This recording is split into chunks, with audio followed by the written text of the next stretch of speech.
ಎಲ್ರಿಗೂ ಗೊತ್ತು ಗಿಲ್ಲಿ ಒಳ್ಳೆ ಹುಡುಗ, ಯಾವತ್ತು ನೆಗೆಟಿವ್ ಕಮೆಂಟ್ ಮಾಡೋರಲ್ಲ. ಅಲ್ಲಿ ಮಾಡಿದಂತಹ ಜಗಳನ ಹೊರಗಡೆನೂ ಕ್ಯಾರಿ ಮಾಡಿದವರಲ್ಲ.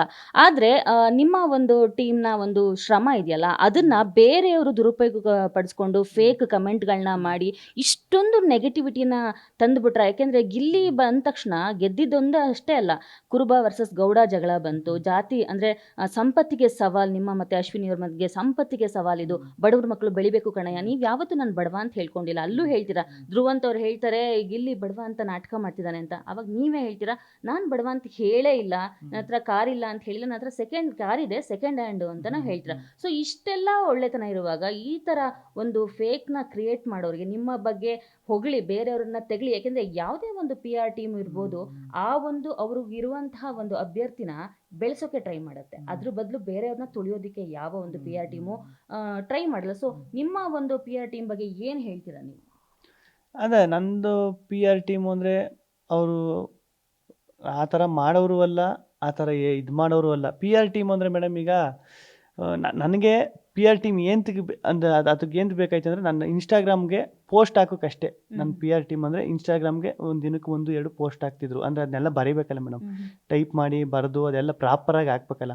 ಸತ್ಯವ್ರ ಇನ್ಸ್ಟಾಗ್ರಾಮ್ ನೀವು ಸುಮ್ಮನೆ ನನ್ನ ಬಿಗ್ ಬಾಸ್ಗೆ ಬರೋಕ್ಕಿಂತ ಮುಂಚೆ ನಾನು ಏನೇನು ವೀಡಿಯೋ ಏನಾರು ಫೋಟೋ ಹಾಕಿದ್ರೆ ಅದನ್ನೆಲ್ಲ ಸುಮ್ಮನೆ ನೋಡಿ. ಅದಕ್ಕೇನು ಕ್ಯಾಪ್ಷನ್ ಇರೋದಿಲ್ಲ, ಹ್ಯಾಶ್ಟ್ಯಾಗು ಅವೇನು ನನಗೆ ಗೊತ್ತಿಲ್ಲ, ಅವೇನು ಮಾಡೋಕ್ಕೂ ಗೊತ್ತಿಲ್ಲ, ಹಾಕೋಕ್ಕೂ ಗೊತ್ತಿಲ್ಲ. ಆಮೇಲೆ ನಾನು ಯಾವುದನ್ನೂ ಕಂಟೆಂಟ್ ಆಗಲಿ ಇದಾಗಲಿ ನನ್ನ ಇನ್ಸ್ಟಾಗ್ರಾಮು ಕೊಲಾಬ್ ವೀಡಿಯೋಗಳು ಅಷ್ಟೇ ಇದ್ದಿದ್ದು. ಅಂದರೆ ನಾನು ಚಾನಲಲ್ಲಿ ಶೋಲ್ಲಿ ಕೆಲಸ ಮಾಡ್ತೀನಲ್ಲ, ಆ ಕೊಲಾಬ್ ವೀಡಿಯೋ ಏನಿದ್ವೋ ಅವನ್ನ ಕೊಲಾಬ್ ಮಾಡ್ತಿದ್ದೆ ಅಷ್ಟೇ, ಇನ್ನೇನೂ ಇಲ್ಲ. ಅಷ್ಟೇ ಗೊತ್ತಿದ್ದದ್ದು ನನಗೆ. ಈಗಲೂ ಸುಮ್ಮನೆ ನನಗೆ ರೀಲ್ಸ್ ಮಾಡೋಕ್ಕೆ ಕರೆಕ್ಟಾಗಿ ಬರೋದಿಲ್ಲ. ಏನು ಇದು ಮಾಡ್ಬೇಕು ರೀಲ್ಸು ಚಾನಲಲ್ಲಿ ಮಾಡೋನಿ, ಅವರೇ ಬಂದು ಮಾಡಿಸ್ತಾರೆ ಹಿಂಗೆಲ್ಲ ಕ್ಯಾಮ್ರಾ ಹಿಡ್ಕೊಂಡು ಅದೆಲ್ಲ ಮಾಡೋನಿ. ನಾನು ಪರ್ಸ್ನಲಾಗಿ ರೀಲ್ಸ್ ಮಾಡಿ ಅಪ್ಲೋಡ್ ಮಾಡೋದು ಯಾವುದು ನಾನು ಮಾಡಿಲ್ಲ. ನನಗೆ ಸರಿಯಾಗಿ ಗೊತ್ತೂ ಇಲ್ಲ. ಅದು ಫಿಲ್ಟರ್ ಹಾಕೊಂಡು ಇದು ಮಾಡೋದು ಅದೆಲ್ಲ ಗೊತ್ತಿಲ್ಲ. ಅದನ್ನ ಪ್ರಾಪರಾಗಿ ಮಾಡೋಕ್ಕೆ ಈಗ ಅವರು ಚಾನಲ್ ಕಡೆಯಿಂದ, ಈಗ ಬಿಗ್ ಬಾಸ್ ಶೋ ಕಡೆಯಿಂದ ಒಂದಷ್ಟು ಫೋಟೋ ಕಳಿಸ್ತಾರೆ, ಇನ್ನೊಂದು ಯಾವುದೋ ವಿಡಿಯೋ ಇದು ಮಾಡ್ತಾರೆ, ಅದನ್ನ ಕೊಲಾಬ್ ಮಾಡಿ ಅದನ್ನ ಕೆಳಗಡೆ ಕ್ಯಾಪ್ಷನ್ ಎಲ್ಲ ನೀಟಾಗಿ ಬರೆದು ಮಾಡಬೇಕಿತ್ತು. ಅಷ್ಟಕ್ಕೆ ಮೇಡಮ್ ಬೇಕಾಗಿದ್ದು ನನಗೆ. ಅದಕ್ಕೆ ಅಂತ ಒಬ್ಬರು ಇರಬೇಕು ಅಂತ. ಅದು ನನಗೆ ಗೊತ್ತೇ ಇಲ್ಲ. ಇದು PR ಅಂದರೆ ಏನು ಎತ್ತ ಯಾವುದು ಯಾವ ಥರ ಏನೂ ಗೊತ್ತಿಲ್ಲ ಮೇಡಮ್. ನಮ್ಮ ಸ್ನೇಹಿತರು ಇಲ್ಲ PR ಇದ್ದರೆ ನಿನಗೆ ಇನ್ಸ್ಟಾಗ್ರಾಮ್ಗೆ ಯೂಸ್ ಆಯ್ತದೆ, ಪೋಸ್ಟಿಗೆ ಇಷ್ಟೆಲ್ಲ ಮಾಡೋಕ್ಕೆ ಅಂತ. ಅದು ಬಿಟ್ರೆ ಈಗ ನನ್ನ ಇನ್ಸ್ಟಾಗ್ರಾಮಲ್ಲಿ ಸುಮ್ಮನೆ ನೀವು ತೆಗೆದು ನೋಡಿ, ನನ್ನ ಇನ್ಸ್ಟಾಗ್ರಾಮಲ್ಲಿ ಅದನ್ನು ಬಿಟ್ರೆ ಇನ್ನೇನು ಇಲ್ಲ. ಫೋಟೋಗಳು, ಈ ವಿಡಿಯೋ ಕೊಲಾಬು ಇವು ಬಿಟ್ರೆ ಇನ್ನೇನು ಇಲ್ಲ. ಅಂಥದ್ರಲ್ಲಿ ಹೆಂಗೆ ಮೇಡಮ್ ಮಾಡ್ತಾರೆ? ಓಕೆ ಸರ್, ಗಲ್ಲಿಯಲ್ಲೂ ಇವತ್ತು ಗಿಲ್ಲಿ ಹವಾ ಉಂಟಾಗಿರೋದೇ ಸೋಷಿಯಲ್ ಮೀಡಿಯಾಯಿಂದ. ಮೀಡಿಯಾಗಳು ಮತ್ತು ಬಿಗ್ ಬಾಸ್ ಒಂದು ಚಾನಲ್ ಕಲರ್ಸ್ ಕನ್ನಡ ಒಂದು ಕಡೆಗಿಟ್ಟರೆ, ಸೋಷಿಯಲ್ ಮೀಡಿಯಾ ನಿಮ್ಮನ್ನ ಇನ್ನೂ ಎತ್ತರಕ್ಕೆ ಕರ್ಕೊಂಡೋಗಿ ಬಿಟ್ಬಿಟ್ಟಿದೆ. ಸೊ ನಿಮ್ಮ ಬಗ್ಗೆ ಪಾಸಿಟಿವ್ ಆಗಿ ಕಮೆಂಟ್ ಮಾಡೋರಿಗೆ, ನೆಗೆಟಿವ್ ಆಗಿ ಕಮೆಂಟ್ ಮಾಡೋರಿಗೆ ಒಂದು ಮೆಸೇಜ್ ಪ್ಲೀಸ್. ನನ್ನ ಬಗ್ಗೆ ಇದುವರೆಗೂ ನೆಗೆಟಿವ್ ಕಮೆಂಟ್ ನಾನು ನೋಡಿಲ್ಲ ಮೇಡಮ್. ಅಷ್ಟೊಂದು ಪಾಸಿಟಿವ್ ಆಗಿ ಎಲ್ಲ ಕಮೆಂಟ್ ಮಾಡ್ತವ್ರೆ. ಎಲ್ಲ ಅಷ್ಟು ಇಷ್ಟಪಟ್ಟು ನಾನು ನಿಜವಾಗ್ಲೂ ಅದೇ ಅದು ನನಗೆ ಈಗಲೂ ಒಂಥರ ಆಶ್ಚರ್ಯ ಆಯ್ತದೆ, ಒಂಥರ ಖುಷಿ ಆಯ್ತದೆ.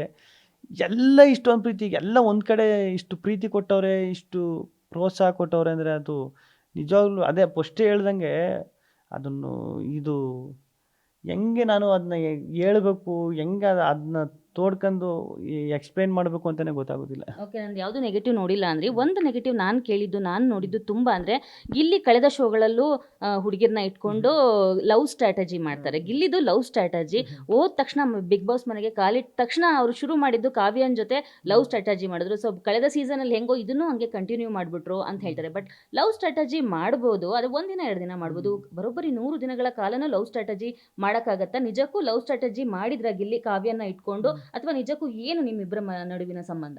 ಮೇಡಮ್ ಫಸ್ಟಿಂದ ನಾನು ಅದನ್ನೇ ಹೇಳ್ತಾ ಇರೋದು. ನಾನು ಲವ್ ಸ್ಟ್ರಾಟರ್ಜಿ ಅದೇ ನೀವೇ ಈಗ ಹೇಳಿದ್ರಲ್ವ, 2 ದಿನ ಮಾಡ್ಬೋದು, 3 ದಿನ ಮಾಡ್ಬೋದು, ಸೀಸನ್ನು ಮುಗಿಗಂಟನೂ ಮಾಡೋಕೆ. ಆಮೇಲೆ ಈಗ ಸ್ಟ್ರಾಟರ್ಜಿ, ನಾನು ಲವ್ ಸ್ಟ್ರಾಟರ್ಜಿ ಮಾಡ್ತಾವನೆ ಅಂದರೆ ಈಗ ಅವರು ಕಂಟೆಸ್ಟೆಂಟೇ.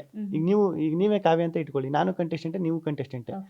ನಿಮ್ಮ ಮೇಲೆ ನಾನೇನೋ ಲವ್ ಸ್ಟ್ರಾಟರ್ಜಿ ಮಾಡ್ತಾನೆ, ನಿಮಗೆ ಗೊತ್ತಾಗಲ್ವಾ ಅದು ಲವ್ ಸ್ಟ್ರಾಟರ್ಜಿ ಮಾಡ್ತಾವನೆ ಅಂದ್ಬಿಟ್ಟು ನೀವು ಹುಷಾರಾಗಲ್ವಾ? ಅದು ಸ್ಟ್ರಾಟರ್ಜಿ ಅಂತ ಹೇಳಿ. ಕಾವ್ಯನೂ ಮುಂಚೆ ಸೋಲು ನನಗೆ ಗೊತ್ತು, ಅಂದರೆ ಡ್ಯಾನ್ಸ್ ಸೋಲುವೆ ಅವರು ಕಂಟೆಸ್ಟೆಂಟ್ ಆಗಿದ್ದು, ನಾವು ಕಂಟೆಸ್ಟೆಂಟ್ ಆಗಿದ್ದು, ಅವ್ರು ವಿನ್ನರ್ ಆದ್ರು. ನಾನು ಟಾಪ್ 6ಗೆ ಹೋಗಿದೆ. ಅಲ್ಲಿಂದ ನೋಡಿದೆ ಅದೇ ಕಾವ್ಯಯವರೇ ಹೇಳ್ತಾರೆ ಗೊತ್ತಾ, ಗಿಲ್ಲಿ ನನಗೇನಾರ ಪರಿಚಯ ಇಲ್ಲ ಅಂದಿದ್ರೆ, ಮುಂಚೆ ಏನಾರು ಗಿಲ್ಲಿ ನಾನು ನೋಡಿರಲಿಲ್ಲ ಅಂದಿದ್ರೆ ನಾನು ತಕತಿರಲಿಲ್ಲ ಇದನ್ನ. ಅಂದರೆ ನಾನು ಗಿಲ್ಲಿ ನಾಟಕ ಮಾಡ್ತಾವನೆ, ಈ ಥರ ಏನೋ ಸ್ಟ್ರಾಟರ್ಜಿ ಮಾಡ್ತಾವನೆ ಅಂದ್ಬಿಟ್ಟು ನಾನೇ ಇದು ಮಾಡುವೆ. ಗಿಲ್ಲಿ ನಾನು ನೋಡು ಅವ್ನು ಇರೋದೇ ಹಿಂಗೆ, ರೇಗಿಸ್ಕೊಂಡು ಕಾಲು ಎಳ್ಕೊಂಡು ಅವ್ನು ಇರೋದೇ ಹಿಂಗೆ ಅಂತ ಅವರೇ ಹೇಳೋರೆ.